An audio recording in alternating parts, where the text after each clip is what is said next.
올해도 며칠 남지 않았습니다. 직장에서는 송년회 준비로 바쁠 때죠. 한 해를 돌아보고 회포를 푸는 자리지만 언제부턴가 폭탄주와 건배사 그리고 장기자랑의 압박에 시달리는 경우가 많았습니다. 이것도 직장 갑질 중에 대표적인 사례라고 하는데요. 연말 장기자랑을 강요받았을 때 어떻게 대처해야 하는지 알아보도록 하죠. 민간 공익단체 직장 갑질 119의 최인 노무사 연결되어 있습니다. 안녕하십니까? 네, 안녕하세요. 네, 먼저 어떤 단체인지 좀 소개를 부탁드리겠습니다. 저희 직장갑질 119는 직장에서 부당한 대우와 갑질을 당한 근로자들이 오픈 채팅방이랑 이메일을 통해서 자기 이야기를 하고 상담을 받을 수 있는 창구 역할을 하고 있는 단체입니다. 예, 많은 사례들이 있을 것 같은데요.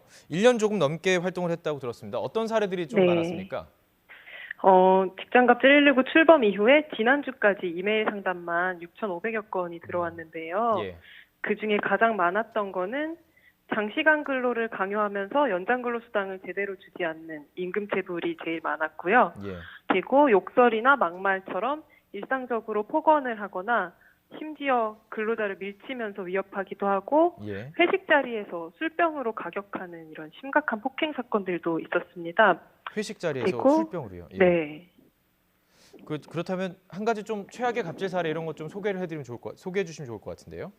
네, 이분 같은 경우에는 그 프랜차이즈 식당 주방일 하시는 분이었는데 제일 먼저 출근하고 제일 늦게 퇴근했지만 임금을 제대로 못 받았고 예. 요리한 음식이 맛이 없으면 월급에서 10,000원씩 공제를 해서 한 달 동안 맛없다고요? 49만 원이나 예. 49만 원이나 월급을 떼였고요. 그리고 일을 가르치는 과정에서 욕을 하기도 했고 주먹으로 때리고 목을 조르기도 하는 등 이런 폭행 문제도 되게 심각했었습니다. 폭행도 당하고 돈도 못 받고 참 심각한 네. 일들이 참 많았군요. 자, 네. 저희가 이제 소개를 해드리면서 이제 연말이다 보니까 회식이 많지 않습니까? 예. 네. 이때 뭐 장기 자랑을 요구하는 송년회 문화도 참 문제가 있을 것 같은데요. 이럴 때 어떻게 대처해야 되는지 어떻게 해야 될까요? 어, 맞아요. 장기자랑이 그 부당한 업무 지시인 건 분명한데 법에 장기자랑을 시킬 수 없다라고 정해져 있는 건 아니라서 네. 회사를 신고하거나 하는 건 불가능하거든요. 예. 근데 결국에는 회사 내부에서 장기자랑 같은 걸 시키지 못하도록 하는 분위기가 조성되어야 할 텐데 웬만하면 장기자랑은 혼자서만 하는 게 아닐 거니까 같이 일하는 동료들끼리 집단적으로 거부 의사를 밝히기도 하고 가능하다면 노동조합을 만들어서 장기자랑뿐만 아니라 부당한 업무 지시 자체를 할 수 없는 분위기를 만들어 나가는 게 중요할 것 같습니다. 예. 사실 법에는 없지만 저희 헌법을 보면 양심의 자유라는 게 있어서 하고 싶지 네, 않은 일을 이렇게 시키면 안 되는 겁니다. 그래서 안 해도 되는 일인데 그렇기 때문에 이게 직장 문화라는 게 참 중요한 것 같습니다. 참 네, 맞아요. 그렇죠. 이 문제가 됐던 게 이제 간호사 장기자랑 기억하실 것 같은데요. 이 직장 갑질 119가 널리 알려지게 된 계기였던 것으로 알고 있습니다. 걸그룹 춤을 네. 강요했다 이 내용인데요. 당시 그 성심병원 사례가 한 100건 정도가 이렇게 신고가 들어왔다 이 얘기인 거죠? 네, 그때가 저희 2017년 11월 1일에 직장갑질 119가 출범했는데 출범하고 한 달 동안 100여 건의 상담이 들어왔어요. 네네. 근데 그만큼 병원 내에서 갑질이나 퇴임 문화가 좀 폭발 직전에 와 있었던 것 같습니다. 그럼 저희가 알고 있는 그 장기자랑 외에도 더 있었던 건가요? 그러니까 업무를 가르친다는 이유로 근로자를 너무 쪼아대기도 하고 폭행을 하기도 하고 일상적으로 폭언을 하기도 하고 환자 앞에서 무시를 하는 이런 일들이 되게 많았던 것 같아요. 예. 그러면 지금은 어떻습니까? 이 성심병원과 관련해서 좀 추가 사례가 들어오고 있습니까? 지금 없어졌습니까? 그러니까 퇴원 문화라는 게 병원이라는 공간이 좀 사소한 실수라도 큰 사고로 이어질 수 있는 곳인데 그런 위험 부담이 있는 만큼 충분한 교육이나 인력이 충분하지 않았기 때문에 간호사 개인을 막 쪼아대서 업무를 하게 하는 퇴원 문화가 쉽게 사라지지는 않는 것 같아요.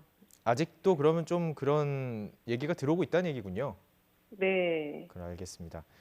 자, 그리고 이제 직장 갑질 논란 중에서 가장 이슈를 끌었고 가장 시민들이 분노했던 게 바로 양진호 회장의 그 폭행건이었습니다. 네. 이런 유사한 사례를 당했을 경우는 어떻게 대처해야 될까요? 일단 양진호 갑질 같은 경우에는 폭행이 있었죠. 폭행은 경찰에 신고하시면 되고, 그리고 근로기준법에도 폭행금지 위반 조항이 있어요. 예. 이제 형법보다 좀 더 엄격하게 규율하고 있기 때문에 경찰에도 신고하고 노동청에도 폭행을 이유로 신고를 하시면 됩니다. 그리고 네, 안타깝지만 염색을 강요하거나 술을 강요했던 게 경찰에 신고한다고 해결되는 문제는 아니라서 네네. 법적으로 대처하기 어려웠던 것들도 있었던 것 같아요. 예. 이거 신고하시는 분들, 상담하시는 분들은 가장 우려하는 부분이 이것 때문에 내가 어떤 피해를 입지 않을까 이런 걱정이 있을 네, 것 같거든요. 네, 어떻습니까? 맞아요. 예. 갑질을 당하는 건데도 본인이 사회생활을 잘 못했거나 인간관계의 문제라고 좀 축소 해석해서 혼자서만 끙끙 앓는 사람들이 많은 것 같은데 태움 문제에서 우리가 볼 수 있었던 것처럼 예. 갑질이라는 게 구조적인 문제이기도 하고 예. 직장 내에 있는 권력 관계가 지나치게 불균형해서 발생하는 문제이기도 하거든요. 예. 그렇기 때문에 혼자서 끙끙 앓지 말고 주변에 많이 알려야 되는 것 같아요. 그러면 이 직장 갑질 119에는 그냥 상담만 해주시나요? 아니면 어떤 신고 같은 것도 같이 병행을 하시는 건가요?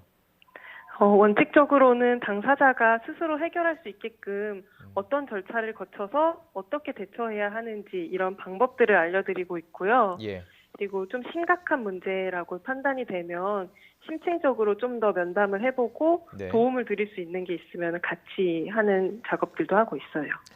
큰 문제가 발생한 부분에 대해서는 저희에 제보를 해주셔도 저희가 한번 좀 검토를 해보도록 하겠습니다.